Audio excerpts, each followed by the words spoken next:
In today's video, you'll learn how to grow a corporate foundation and some best practices with the Culture Amp Foundation as an example. We discuss how core business principles are married with the unique needs and context of local causes and communities. We also explore how to balance the benefits of long-term planning versus short-term requirements. Let's make a social impact.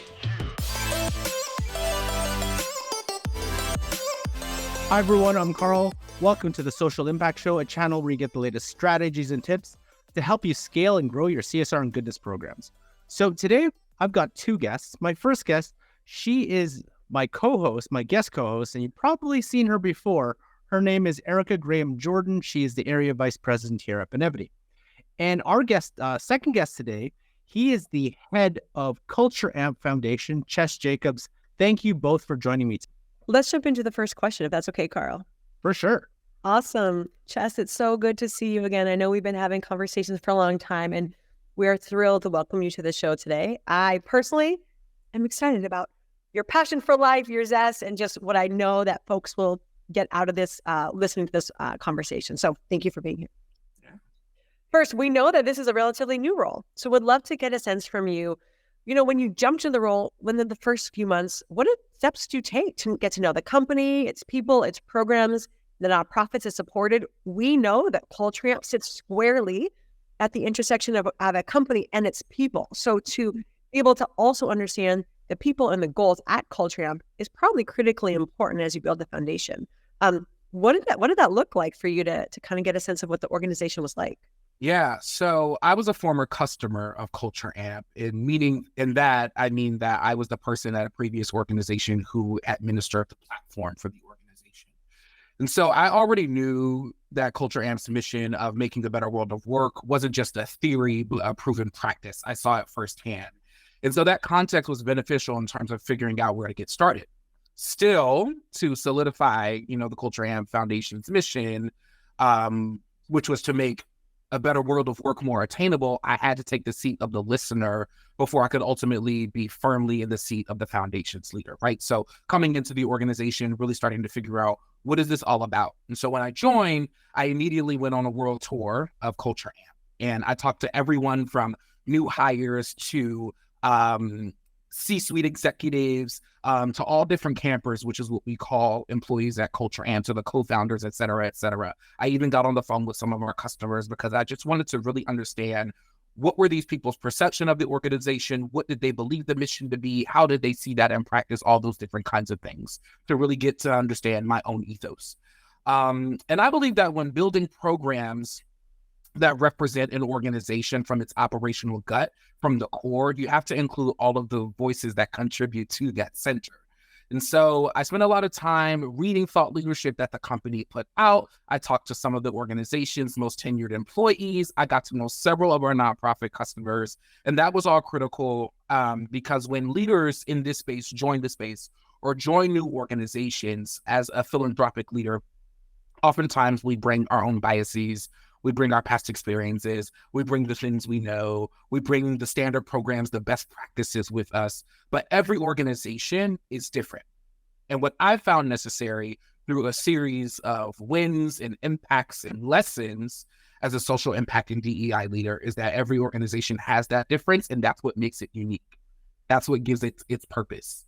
And so coming to Culture Amp, after doing all of that research and getting that understanding, we built this 360 view of the organization, our operations, to figure out how we were uniquely positioned to make our impact. So just, when you're drawing from your previous experiences, you integrated your insights and learnings into shaping that vision for the launch of the Culture Amp Foundation. So could you share a little bit about your philosophy, your approach, to create that vision? Yeah. So in terms of past experiences, there's two things that immediately come to mind. The first experience is being raised by community activists. So I was raised by two Black and Jewish American, middle class, lower working class, middle class, mixed income family. And they met at a civil rights rally in Trenton, New Jersey. And that really set the tone for my upbringing. So when my classmates were getting off school and going to chess club and Boy Scouts and volleyball practice, I was going to sit-ins and protests at 7, 8 years old. And so when you grow up like that, you grow up with a true sense of sociocultural difference and a clear picture of how movements and change come to fruition. And one of the things that I noticed very early on in my youth was that social movements happened within an ecosystem. There were corporations involved, governments, nonprofit organizations, activists, and the general public who made up not only the ecosystem of social change, but our ecosystem of society, which made complete sense. And then the second thing that comes to mind is that in the earlier years of my career, which I spent 4 years working as the first DEI liaison at the University of Michigan in the School of Music, Theater, and Dance. And then the second part of that early part of my career as the director of community engagement at an arts organization called Broadway Dreams Foundation in New York City. And in these jobs, I saw how corporate foundations interacted with nonprofits, which ultimately left an extremely negative impression on me, almost causing me to leave the social impact and nonprofit space. And I saw how many business leaders were finding ways to use nonprofits and nonprofit partnerships as marketing opportunities, donations as box checking, ultimately that many people didn't care about a lot of these social issues and that their interests were misaligned with organizations' values. They just needed somewhere to put their donation dollars or find a tax write-off, et cetera, et cetera. And so when I started to take on these corporate philanthropy roles, specifically this one, I wanted to make sure that Culture Amp, a company that I believed in and was a former customer of, and knew the impact it could make, had a different approach.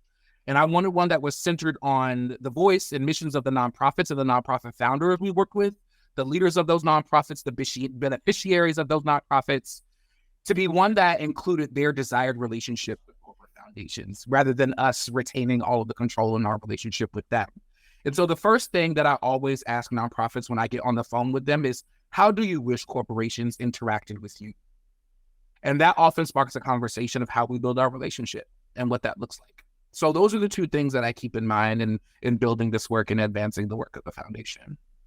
I do have a couple of follow-ups with you. The first one is, how have you seen when you were growing up, 7, 8 years old, and you were seeing the social movement? How does the social movement you saw growing up compare to the social movements today? Maybe the past couple of years, because I'd be very fascinated to know from your perspective, what does that look like? What are some changes and how do they differ? Yeah. It's interesting because I don't see much change. I see the way in which these social issues are responded to changing, but the issues themselves seem to be pretty consistent, which is unfortunate. I think with the advent of social media, we also have a new layer of misinformation and disinformation that impacts the way movements move forward and the way in which we come to understand each other in society.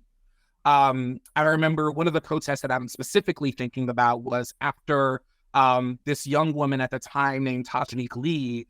She was playing outside. She was a neighbor of mine. She was playing outside in the front yard and a drive-by shooting ended up happening. And a bullet went through her mouth, broke her teeth, and out the other end. And she was like my age at the time. She was like 9. And so me and my siblings and a bunch of other younger community activists from the neighborhood got together with like my parents and like their folks. And we had a march. We had a dance. We were dancing in jubilation of Tajanique's survival, but also marching in protest because we wanted guns off of our streets as kids. And these were the demands that we had as 9 and 10-year-olds living in Trenton, New Jersey. And so I think what I say, why I say I don't think it's changed is because we still see the youth speaking out in numbers, demanding change in numbers. And those kids who were me and my siblings and my friends at the time, we are the ones who are leading corporate foundations, running for office, building new nonprofits. Unfortunately, the world we live in, there continues to be injustice. There continues to be harm happening in neighborhoods. There continues to be mass incarceration happening across the globe. And so unfortunately, those skills that I learned as a kid are so useful right now.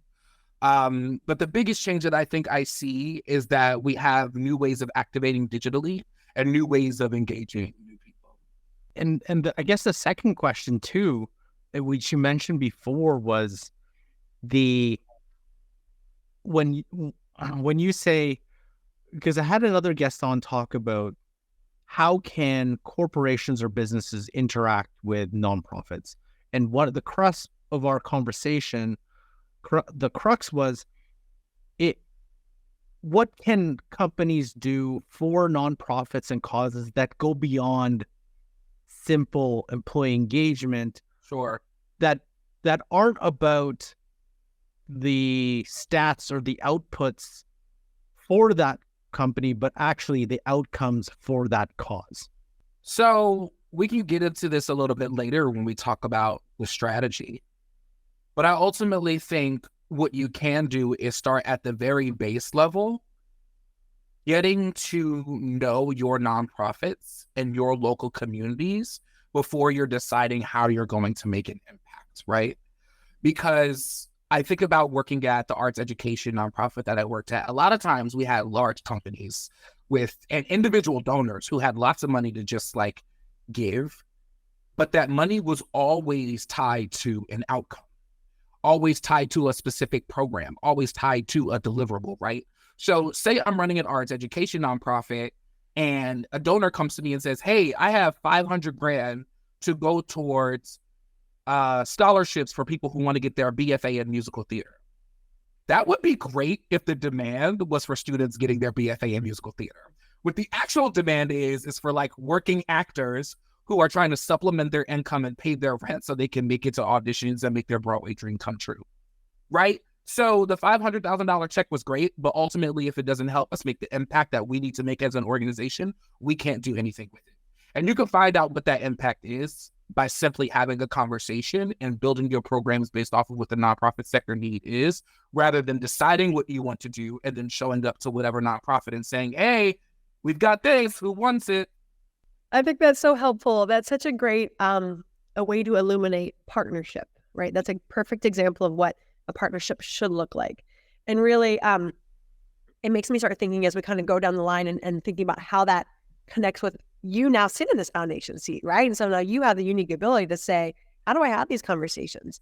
And as we think about it, how do you think about that as it affects your program pillars? Because you're effectively the one saying, these are our goals. And how do I find the right nonprofits? Sure. How do you create your program pillars for your foundation, keeping your business at the forefront, but then also considering your global workforce of your employees and the local communities where you serve? How do you strike a balance? Like, what does that look like from a global and a local scale? Yeah. So I'll try to answer this question backwards, which hopefully gets us to the answer we might be looking for. So in terms of balance, we leave room for both. We have some high-level goals that we want to achieve as an organization and as a foundation, right? So we have our foundation grants that we want to give to nonprofits, making the world of work more attainable. We have a targeted number of discounts and grants to nonprofits that are making a positive impact in the world. I think this year we did about $5.6 million in product grants and donations. We have employee commitments where we want them to do skills-based volunteering at innovative organizations and so forth.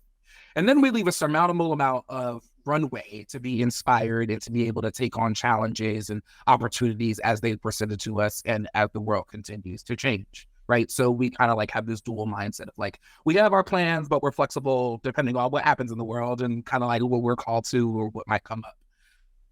And because of the way we built our strategy, the business's core is at the core of the foundation. So regarding the leadership, we have a board of directors, which includes our CEO and also spans the business. And then we have a council from various departments of the organization, right? So we have a product lead that focuses on the product, a product lead that focuses on sales and helping expand our relationship with nonprofits. We have an operations lead who also leads all of our sustainability work at Culture Amp. We have somebody working on comms and employee engagement. We have somebody who helps us do our purpose work internally and externally. So we've got like our footprint across the organization. And so there's a lot of points of view coming in from all over the business, which is great.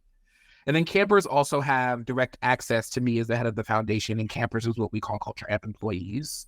They have access to all members of the board. They have access to our council in an open forum to make recommendations, ask questions, connect with us beyond just what we're doing, but they can actually have an internal voice.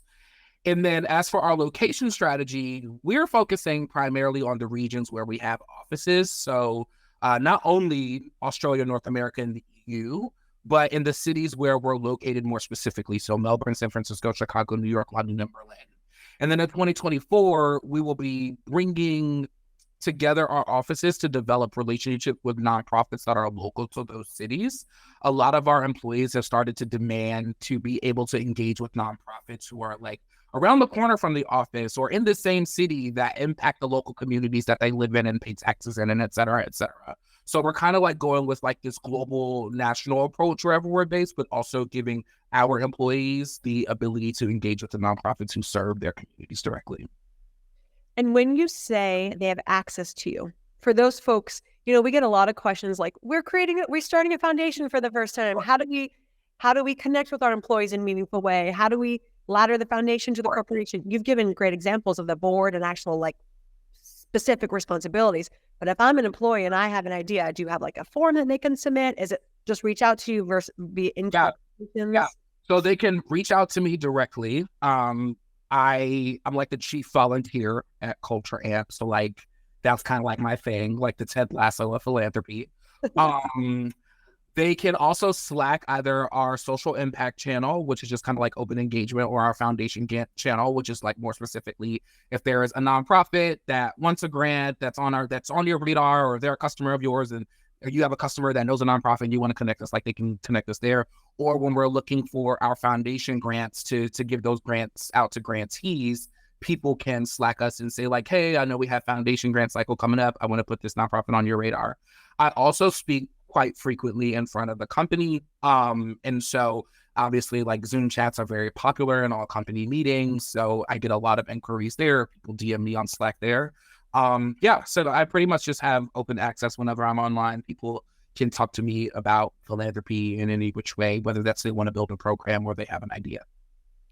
That's great. You've identified like really transparent and clear ways for folks to reach out to you, and making it really like a virtual version of an open door to say, what's important to you? What's important? How do you have a voice? So that becomes meaningful to people. Yeah. Awesome. So Chess, with the mission of building a better world of work at the core of Culture Amp. So how does the company currently support social impact initiatives to the mission? And can you give examples of that? Sure. So the Culture Amp Foundation operates under what we call the Culture Amp Foundation 360 strategy. And this strategy was actually built off of the world tour that I was saying that I went on. So this isn't something that I've done before, but it's a combination of the world tour and then like all the lessons I've learned from doing this work over the past decade. And this strategy gives us multiple ways of making an impact in the world and for the nonprofit organizations we serve. So first pillar is going to be contribution, which is our monetary, operational, and unrestricted grants that we make to nonprofit organizations, making the world of work more attainable. We focus on organizations who make the world of work more attainable because we know what our product does and we know the impact that it's made and how it's made organizations transform their culture. But as we started to think about like where we were uniquely positioned to make a difference in the world, it was giving people who might not have access to those high quality, high paying, high belonging culture jobs that access. And so we want to fund organizations who are helping bridge that gap. The second pillar is going to be collective action. And then this includes our products and donations and grants, right? So we give 100% off of our product to organizations focusing on racial justice, criminal justice, and indigenous land rights and sovereignty. We have a 38% discount for Black and Indigenous owned businesses, a 10% discount for other B Corps, and then a 35% discount for nonprofit organizations. So that's just like us as a business, our commercial team, our revenue team, and our leaders come together to make these discounts possible. Camper activation is our third pillar, and this is how campers contribute to nonprofits. So donation matching or skills-based volunteering, other ways employees find ways to be of service to their communities and organizations. And then the last pillar is community and advocacy. So kind of like what we're doing right now, getting out in front of the world, being able to share thought leadership and engage with other corporate foundations, having these discussions, being engaged with our partners, like being a builder organization with Pledge 1% like we are, or keeping ourselves accountable to standards like being a B corporation. Programmatically, more specifically, we gave our first grant to a nonprofit organization focused on making the world of work more attainable based in Australia. That nonprofit is in Digitech, and they're an Australian-based nonprofit who is focused on getting more Aboriginal and Torres Strait Islander people into the tech industry in Australia specifically. So the Australian tech industry is made up of about nearly 0% of Aboriginal and Torres Strait Islander people. And Digitech is working to increase that percentage. And then on the employee engagement side, we're piloting our skills-based volunteering program. And at Culture Amp, every employee is gifted 40 hours a year to make an impact to a cause or with multiple causes that they care about. And so with the skills-based volunteering program, is what we've done is we've taken those 40 hours and we've created an allotment that says you can go to a nonprofit and you can work with them on something specific and leverage your skills. So like this year, I worked with Girl Plus Environment, which is a nonprofit based out of Atlanta, which is getting women and girls of color into the environmental justice movement. And I helped them develop their organizational strategy and implement their internal communications plan to help their organization be more connected. And so next year I might, look at my past life in the arts sector and help leaders practice speech and large group communication. Like, I don't know, but you can use it for whatever you want to do. And so with the launch of the foundation, we're really looking forward to connecting with new nonprofits that we haven't met yet, deepening our relationships with nonprofits that we're already in partnership with, and then coming together with folks like Benevity to make a bigger impact in the world. I am inspired every time you talk, right? I think just hearing you speak about your pillars and how well thought they are, but it also reminds me and us more broadly how much experience you have. When you look back, is there any specific outcomes or lessons that you've learned from maybe previous roles where it didn't work out or there was a failure? We like to talk at Benevity about let's embrace failure and figure out how to learn from it. Anything you can look back and learn from previous experience and say, oh, I'm not going to do this in the foundation. I love your example. Your example of unrestricted giving is a great example. Anything else you can kind of jump to? Yeah, I think one of the first programs that I built out at a startup earlier in my career was that I got the organization to commit 1% of our June revenue to social causes focusing on racial justice. And then the economy took a turn. And I didn't necessarily, I had the trust of the organization to make that decision. But that's the kind of move you can make once your organization is more established, right? And so I think that was my biggest lesson, was learning that one of the benefits of doing corporate philanthropy is that you're able to leverage more assets and resources to make an even bigger impact. But as a philanthropic leader, you have to have financial and fiscal responsibility. Otherwise, your work is going to be short-winded. And you have to be extremely strategic about where you're using resources, how you're using resources, the way in which you're communicating that impact. Are you going to do the one fell swoop thing right now and then not be able to do anything next year? What is the cost benefit analysis, not only in terms of financial, but just programmatically, and how are you able to keep people engaged and retained in your work? And so that was just kind of one of the big things. I was finally in the tech industry, finally had 3 times the operating budget of my nonprofit. And I was we're going to do this. And then, I didn't get to do anything for another 9 months. So, it's just having a bigger view of the actual business operations of your organization is so important. And that's something that I learned once. And that lesson has stayed with me for a very long time. Yeah, that prioritization piece is critically important, especially I always come back to this, this global and local organization, right? Because there's so many, so many different competing priorities, having that real macro perspective and knowing what levers to pull as the head of foundation. I think that's quite meaningful feedback. Absolutely. So Chess, what you were talking about, taking that macro level approach. So shifting to this, when you're launching or formalizing the launch of programs, how do you go about balancing that short-term, hey, objective, we need to meet this, in the next quarter, versus those long-term plans that those are the big things that drive the greatest outcomes, but they take a little bit of time to get there? How do you balance that?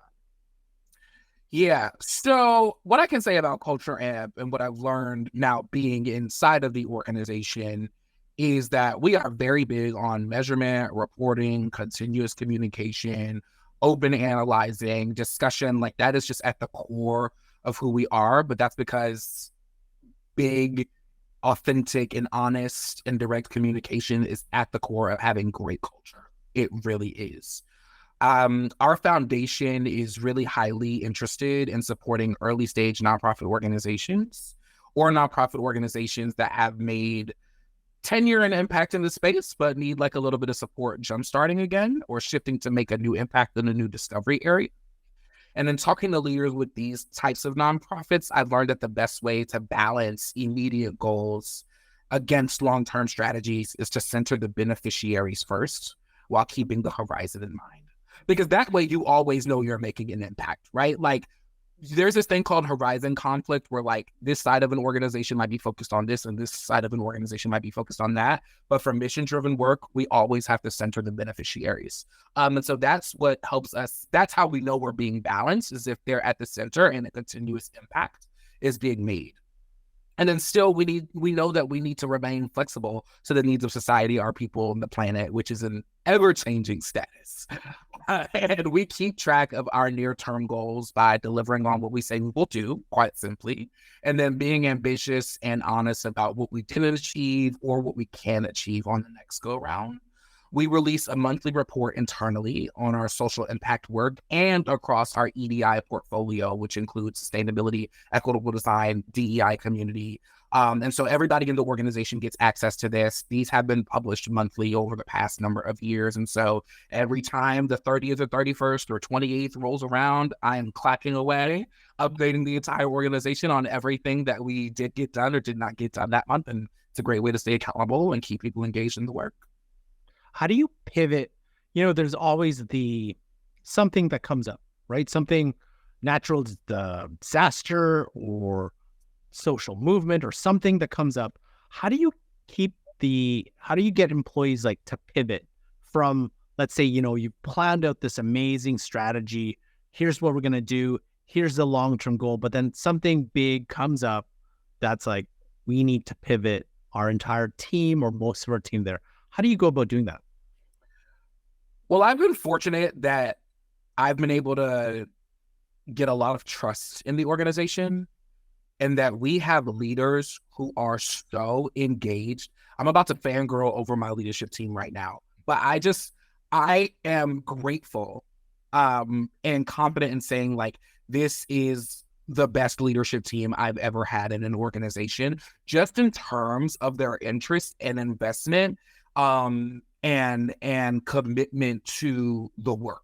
There hasn't been a time when I don't get everything that I want, right? But there hasn't been a time when I've been like ghosted, not gotten a response. I've asked somebody to jump in and get something done and they don't do it. Even if it's not today, it's never a no, it's a let's do it here, right? Like it's a constant collaboration and partnership across the leadership team.